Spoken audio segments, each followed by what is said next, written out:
Hello, I'm an 2018 Nissan Altima, and today I'm going to show you to check your oil level. So first open the hood, and then we'll look for your dipstick here while the motor's off. Pull this out, and then wipe it clean with a good rag or paper towel, and then we'll stick it all the way back in.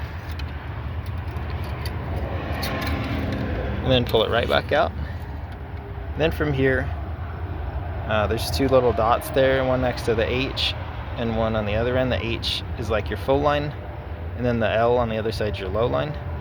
So at this point you should see the level pretty close to that H dot.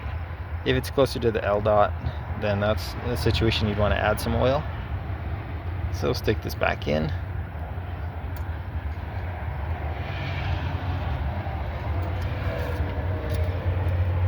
And then still while the motor's off, this would be the cap you unscrew to add your new oil.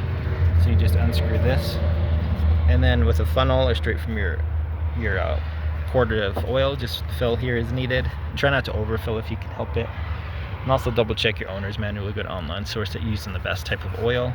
And ideally the same synthetic, conventional, and manufacturer that you've been using. Ideally, best not to mix and match if you can help it. But fill as needed. Screw that back on nice and tight. And then I'd start the car for like 10 seconds or so, run it, and then double check again this to make sure everything's good. But hope this is helpful. Hope you have a wonderful day.